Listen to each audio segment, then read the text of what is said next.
No problem. Thanks for having me. Okay, again, everybody is seeing the Bench Podcast every Wednesday, 7 p.m. I have a special guest. His name is Tracy Murray, NBA All-Star, former UCLA Bruin All-Star. He comes from a long line of great basketball players from the UCLA, University of Los Angeles, California.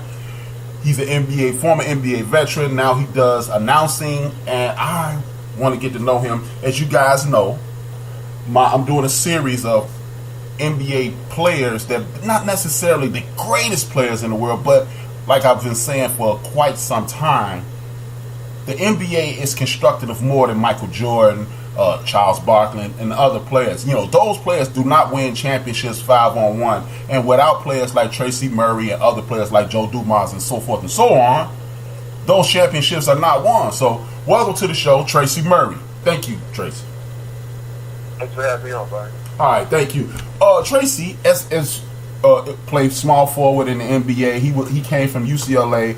Hey, Tracy, just for the record, I am a big fan of you and your cousin, Lamar Murray. I have a special place in my heart for guys who are in my age group because it seems like you belong to me. You know what I mean, so to speak.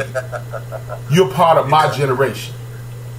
So it was like, Michael Jordan's a few years older than me. I'm a year older than you. So when I talk to guys that are in my age group, it's like, hey, these are my players. I came of age with Tracy Murray, and in regards to basketball, we have a lot of the same memories, and that's why I want to talk to you. Now, you come from California. You were a big-time basketball player in California. Talk to me about the early stages of Tracy Murray's career. Well, in the early stages, it was kind of rough at the beginning. I was a typical kid, a big kid, pretty good as a youngster. My dad played, so I grew up in a stroller in the gym.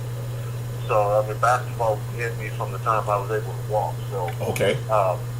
Same thing with Lamont. His dad and my dad are brothers. Okay. So, we were in the same gym as kids all the way up until they moved to Northern California, which was around the time when I was like 8 years old. Okay. So, I became I was a good player in the Boys and Girls Club, the YMCA, and stuff like that, but I kept looking for more competition or another level to jump. My dad was always ahead of the game when it came to that. So he found an AAU team that traveled. And back then, there wasn't very many. Mm-hmm. If you found one and you were fortunate enough to make the team, then traveled with the team and you went to different places. So that's how I got into AAU, and I played at a high level until I got to high school. When I got to high school, the summer of my freshman year, I was 14 years old. I had a hip surgery because I was growing too fast. I grew from 5'10" to 6'4" in 3 months. Wow. And my bones started growing. Started slipping out of socket. It was curving. So they told me at that point when the first couple of doctors I went to go see, they told me my basketball career was over with the type of surgery that they had to do. So, of course, when you're a kid, you're depressed. You hate life at the time. But, my dad was like, we're not going to stop here. Let's go get, as many different opinions as possible, second, third, fourth, fifth opinions as possible. So we ended up, after traveling the country, getting different opinions and being evaluated, we ended up finding somebody right in our own backyard in orthopedic hospital named Dr. Stanford Noel. And he told me, we'll fix you up and you'll be as good as them. And so I missed my freshman year of high school. I was limping around before I found out what happened. I made the varsity team, and then I had to end it as soon as I made the team. So I missed my whole freshman year. And then, I came back my sophomore year and averaged, 28 a game, then 31 my junior year and 44 my senior year, and I became California's all-time leading scorer in 3 years. I led the nation in scoring that year. I made the McDonald's All-American in 80, came in 89 with Shaquille O'Neal and Kenny Anderson and all those guys. So Jimmy Jackson was part of that class. My other cousin, Allen Houston, was part of that class. So it was an amazing time through high school before I got to UCLA. Man, basketball is in your blood. I had no idea that Allen Houston was your cousin. That's awesome. Oh yeah, basketball is in the blood, man. Oh wow. And a lot of people don't remember my brother. My brother was he was playing. He played on the last few teams that become coach. His name was Cameron Murray. Oh, did not know that. That's a good thing to know, man. Okay, did you? He had a couple of tryouts as well. He had a tryout with Indiana. He had a tryout with the Toronto Raptors. He played in the CBA, and he was a globetrotter. So he did his thing basketball-wise until he wanted to, just end it and start paying it forward and give it back to kids. That's all. You know what? That's something that is definitely missing because I don't. You know what? I understand the concept of opportunities, but I don't see a lot of kids playing basketball outside anymore. And that's where I learned how to play basketball outside, and the competition was fierce, and you had to wait your turn. Do you think that we need to not even outside, but we need to create an environment for younger people to excel in that fashion? The crazy thing is, not, just like you said, not just outside. I don't even see them playing in the gyms anymore. Right. Like, I would go into LA Fitnesses, I would go into 24-hour fitnesses, and gyms are empty. The only people that are in there are guys that can't move anymore, that are old and that's trying to get a sweat, and they still love the game. Exactly. I don't see young kids up in there anymore. I don't see young kids really loving the game like that. And well, I take that back. Here's another thing. They're part of the AAU programs. Mm-hmm.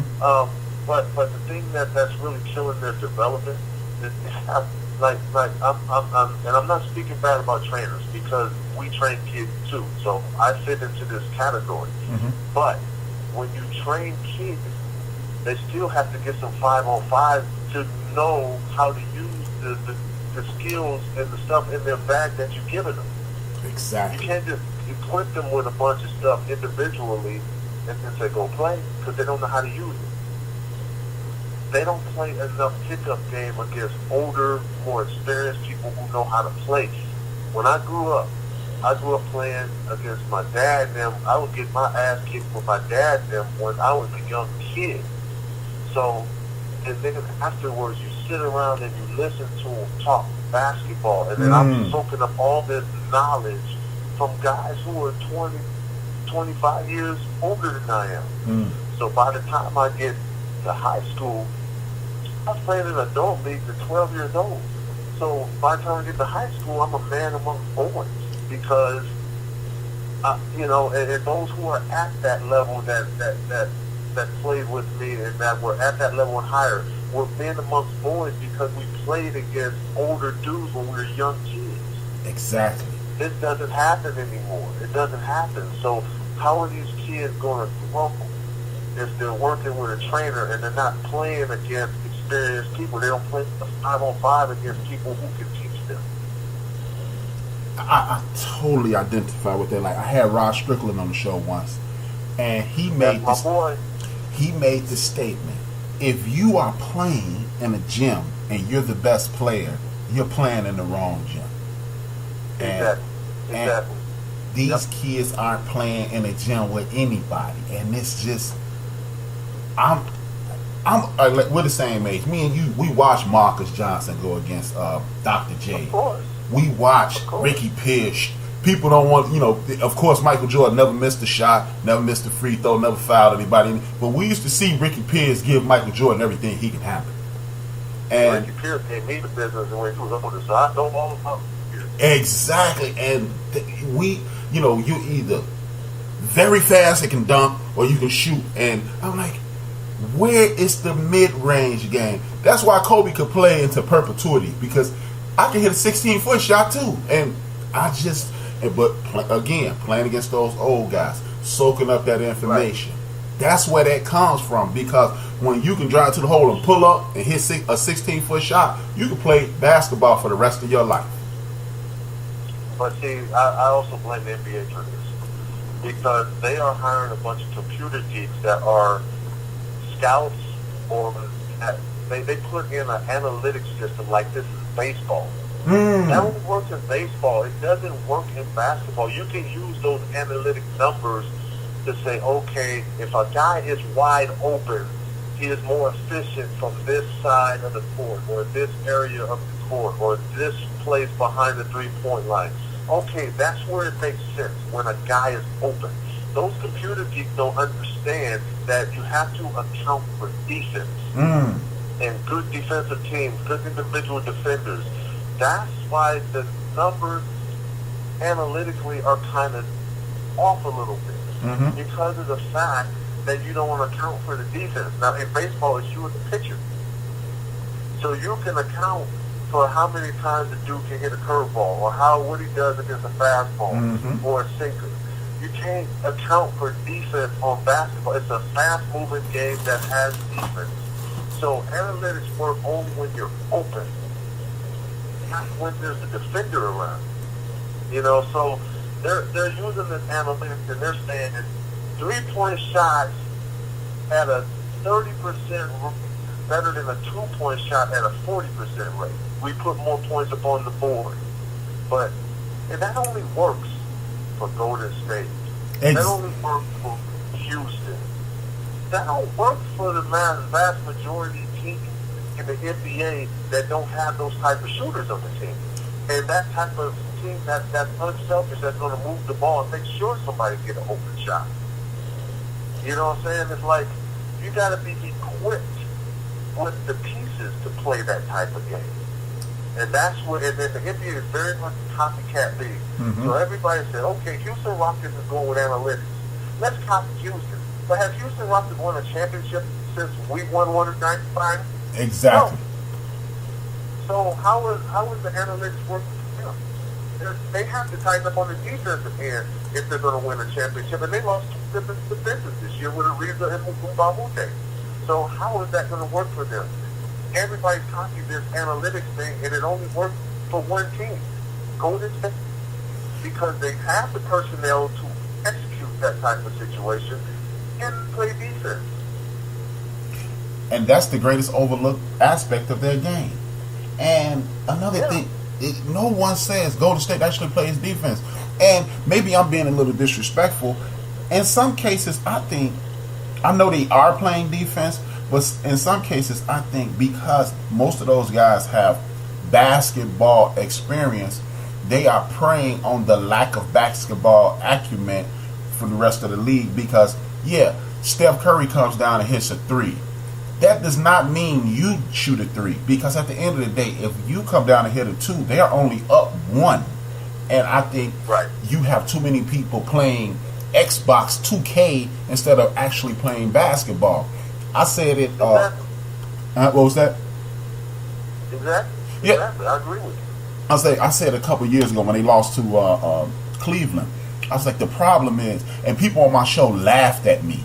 I was like, the problem is they're not making Golden State move their feet. I was like, because attrition will make an excellent shooter a great shooter, a great shooter a very good shooter. I said, and that's all you need to beat them. Not that. And when you're shooting 45%, if I can get you to shoot 44 or 42%, I have a chance now. I was like, but you're just coming down shooting a 3. They don't even have to play defense now. No attrition. I'm not getting tired. You're not moving the ball. I'm not moving my feet. And you don't stand a chance now because you're trying to shoot with a shooter, and that works never. No, it never works, especially when the team is unselfish and they move the ball and they don't care who gets credit. I mean, because Steph Curry can hit a 35-footer all day, but if you force him in the middle to make a play for somebody else, he's going to make a play for somebody else. Exactly. He's not going to go force the shot. He's going to draw the defense. He's going to kick it out to Clay. If Clay don't have open shots, he's going to put the ball on the deck and try to draw the defense with Iguodala or Durant or somebody else to get an open shot. They know how to play the game. Exactly. Tracy, I've been saying this for 3 years. Everybody. I've been saying that exact same thing for 3 years, and people looking at me going, well, why isn't anyone doing it? I'm like, that's a great question. That's a great question because I think there is a lack of coaching in the league as well. Because everybody copycats. I mean, as a coach, you know,